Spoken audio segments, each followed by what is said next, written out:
Boa noite, investidores. Estamos aqui para mais um fechamento semanal de mercado. Hoje é 17 de janeiro, sexta-feira.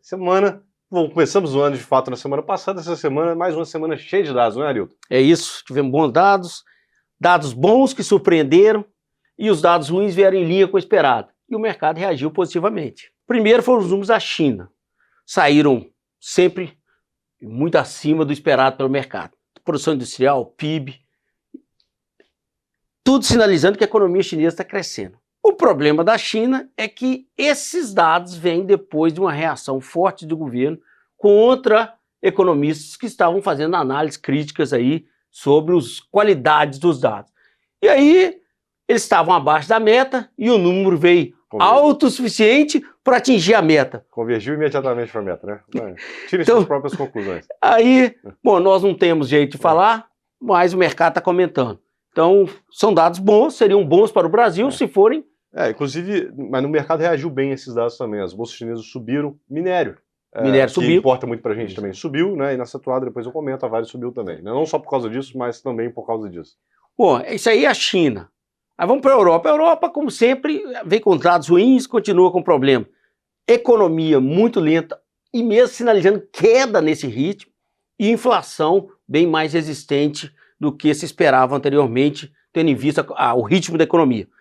Nesse sentido, fica algo duvidoso, o que o Banco Central vai fazer? O Banco Central Europeu, o que ele vai fazer? Vai privilegiar o quê? O emprego ou o crescimento, ou a inflação? Então, isso aí dificulta a queda do ritmo de juros lá. Mas a expectativa continua de queda de juros. Obviamente, o euro vai sofrer perante moedas cujos países estejam crescendo mais e os juros mais elevados. E com isso entramos então num país que exatamente aí satisfaz essas características, que é os Estados Unidos. Os Estados Unidos saíram os dados. Primeiro, os dados da economia, produção de manufaturados, vendas no varejo, vieram muito bons. O venda do varejo veio um pouco abaixo do esperado, mas sinalizam todos o quê? A economia americana está com ritmo bom. É tanto que o GDP Now, que é a estimativa de crescimento do quarto trimestre do Fed de Atlanta, que estava em 2,6 alguns dias atrás, já está batendo em 3 novamente. Isso está sinalizando que a economia está num ritmo similar ao do terceiro trimestre, que é um ritmo acelerado. Os números que vieram ruins vieram ainda dentro do esperado pelo mercado, que foram os dados de inflação. Particularmente aí, a inflação ao consumidor, ela deu mais um repique, ela subiu outubro, novembro e volta a subir em dezembro. Então são números que mostram que o Fed vai ter dificuldade em reduzir juros. Particularmente com os números de hoje, fica muito difícil de se esperar um corte de juros nas duas primeiras reuniões desse ano. Janeiro estava descartado, março agora começa a ficar fora também de possibilidade. Mas o ritmo da economia é bom. Mas como nós estávamos conversando antes, as entrevistas, em particular do secretário de Tesouro, ele vem mostrar uma coisa. Ao contrário do governo Biden, onde todos defendiam os gastos altos e o déficit elevado, o atual secretário de Tesouro, que é um dos indivíduos responsáveis por gerar o orçamento, está dizendo o seguinte: os Estados Unidos está gastando demais. Obviamente, para um país que tem uma dívida daquele tamanho, o mercado vê isso com bons olhos. E aí eu passo para você mostrar aí como é que os ativos reagiram aí. Foi uma semana bem positiva lá fora. Lembrando que na semana passada foi uma semana ruim, né? Saiu o dado do mercado de trabalho forte, tinha essa preocupação em relação à inflação. E nessa semana, o dado ruim veio em linha, não foi pior, e a gente teve todos esses fatores positivos, o que fez com que todos os ativos de risco, basicamente, performassem bem. A curva de juros americana, a curtíssima, né? Aquela que precifica a política monetária, ela quase não mexeu, como você disse. Teremos só mais um, ou no máximo 2 cortes de juros nos Estados Unidos esse ano, mas o vértice de 2 até 10 anos, todos eles caíram significativamente, caíram cerca de 0,2%, tá? O juros de 10 anos, que talvez seja o ativo mais importante do mundo, né? Caiu de 4,8% para 4,6%, é um alívio significativo, e aí o dólar também deu uma enfraquecida frente ao resto do mundo, o dólar que estava numa subida imparável, né? Deu uma leve arrefecida, caiu 0,3%, frente a uma cesta de moedas aqui globais, né?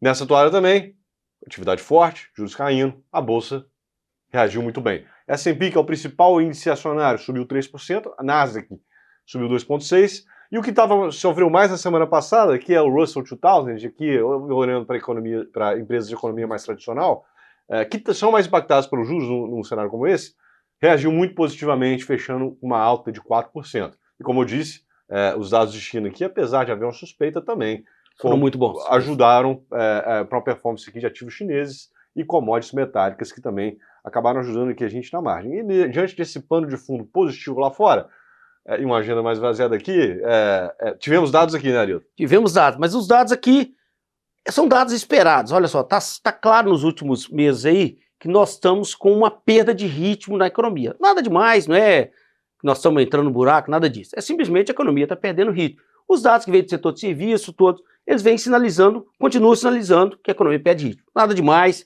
estamos esperando.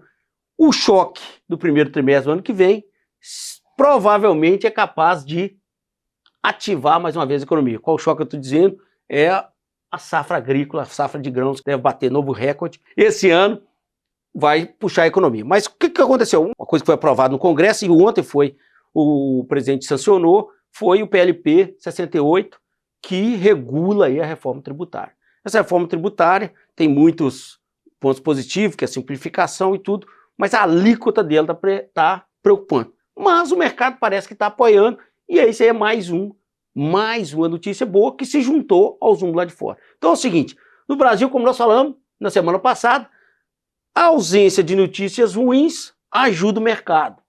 Mas algumas boas notícias como essa, nós seguimos lá fora e conseguimos acompanhar o mercado internacional. Pois é, os juros aqui, como lá fora, caíram também, né? Tanto a ponta curta quanto a ponta longa. A ponta curta aqui caindo cerca de 0,14%. A ponta longa caindo um pouquinho mais, caindo cerca de 0,24%. Isso, obviamente, dá um alívio para os ativos de risco.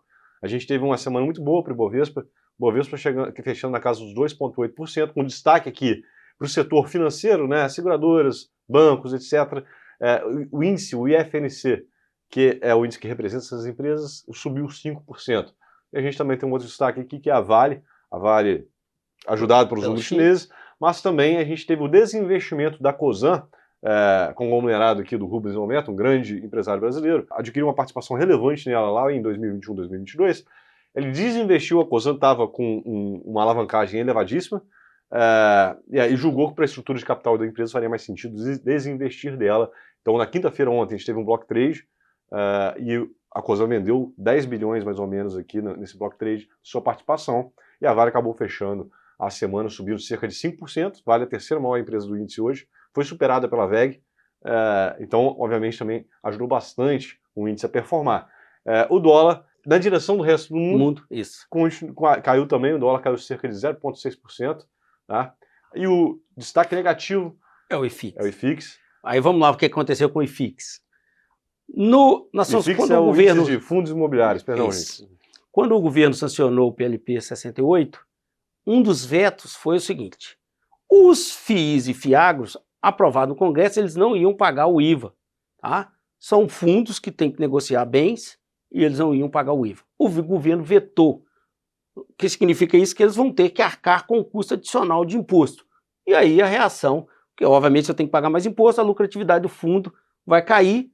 E aí, Dirceu? Bom, o IFIX fechou a semana caindo 1,16%, ele vinha até performando no campo positivo até hoje, né? Essa notícia saiu de ontem para hoje. Pregão de hoje, o IFIX caiu cerca de 1,4%, 1,5%. Destaque negativo aqui são os fundos de tijolo, que são os que são prejudicados de fato por essa medida. Os fundos de papel acabaram sofrendo menos. Lembrando que os fundos imobiliários tiveram um ano muito ruim de 2024. Já essa depreciação já vem em cima de uma performance acumulada nos últimos 2 anos aí, bastante negativa. Bom, e na semana que vem, Arilton, o que a gente tem? Vamos lá. Bom, para a semana que vem, começa segunda-feira com feriado dos Estados Unidos. Além de ser feriado dos Estados Unidos, é a tão esperada posse do presidente Trump por seu segundo mandato. Tem cercado de várias expectativas e incerteza. O mercado está apostando positivamente, tendo visto, basta ver as reações que tivemos depois das eleições dele. Depois disso, o que nós temos? Bom, nos Estados Unidos, poucos dados. Nós teremos aí uma concentração muito na sexta-feira. Sexta-feira, o que vai sair lá? Sai os PMIs de todos os grandes blocos econômicos. Estados Unidos, Reino Unido, zona do euro, e isso vai dar uma sinalização para a gente quão bom, quão forte a economia nesse início de ano. Tá? Então, particularmente nos Estados Unidos, a preocupação, o olho está crescendo, está acelerando, então significa que os juros tendem a cair menos do que ainda se espera hoje, que é 2%. É 2 vezes o ano que vem. Tá? No Brasil, nós temos o IPCA 15. É um número também preocupante, tendo em vista que a inflação vem acelerando. Em geral, nos últimos meses, aí, particularmente em dezembro, nós tivemos uma aceleração generalizada, o que conteve a inflação e impediu que ela passasse 5% foi aí a habitação, devido a um item específico, que é a energia elétrica, onde a bandeira foi para a bandeira verde a partir de 1º de dezembro e teve uma queda nos preços da energia, isso aí segurou. Então, esse número agora é um que nós queremos ver se a inflação continua acelerando. Se continuar acelerando, o Banco Central já disse que já contratou 2 altas de 1%, então 2% aí em março, bate aí em 14,25%. Se a inflação continuar acelerando, é possível que em vez de 1, tem que vir mais ainda. Esse é o problema. O mercado já precifica mais de 15, né? Mais de 15. Então o mercado está esperando aí uma piora inicialmente, né? Então, pessoal, semana que vem estaremos aqui novamente para trazer atualizações de mercado para vocês. Um bom final de semana a todos e um forte abraço. É isso aí. E seu, até semana que vem. Um abraço a todos aí. Até semana que vem.